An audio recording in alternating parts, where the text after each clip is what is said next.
Eyeliners. Baz. There's a lot written, there's a lot that he wrote himself, and there's plenty written about him. And there seems to be quite a congruent idea about him as a person, so you're quite rarely thrown from the true path, I think. He certainly gives him a great sense of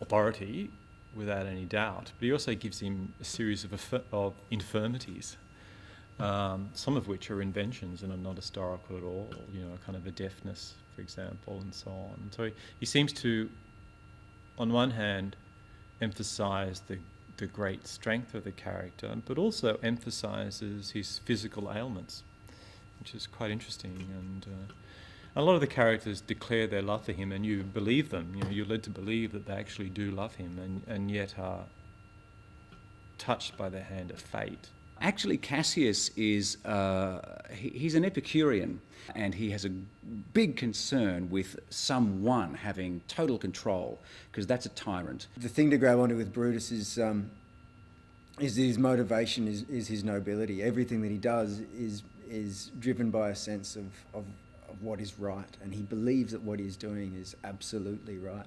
She's his equal. She is so strong and aggressive, but entirely devoted. And although the temptation is to come out guns blazing and go, oh, I've got this guy, I've got him all worked out, that right from day one that you hear you've got the role, you slowly, piece by piece, layer it. Casca's an interesting fellow because a lot of people, pretty much all the major players throughout the play, have an opinion on Casca and freely say what he's like. Dull and blunt and rude and envious. Valiant pops up occasionally.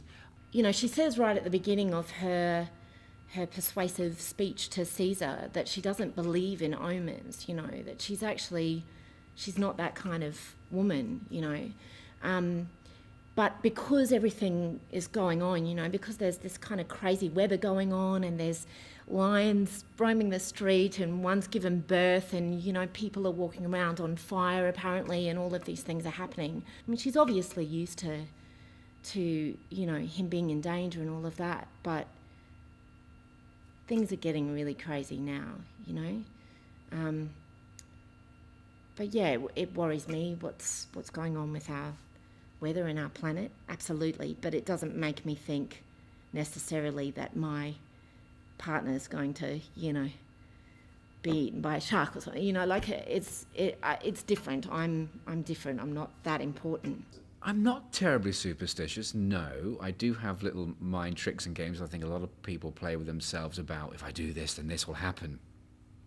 But she left me.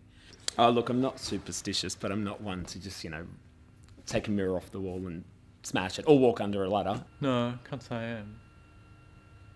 It's a big part of this play, though. Much more so. It's influenced by history, but I think it's something that Shakespeare underlines and makes more of. And I think we've made a bit more of it in this production. Don't think so. That said, I do have a lucky pair of socks. I own a black cat. She's always walking across my path. I have a pen that I carry with me in rehearsals that has the name of the Scottish play on it, and I got in trouble for that today, for carrying that in the rehearsal rooms. You'd say Macbeth quite happily, right? What are you doing?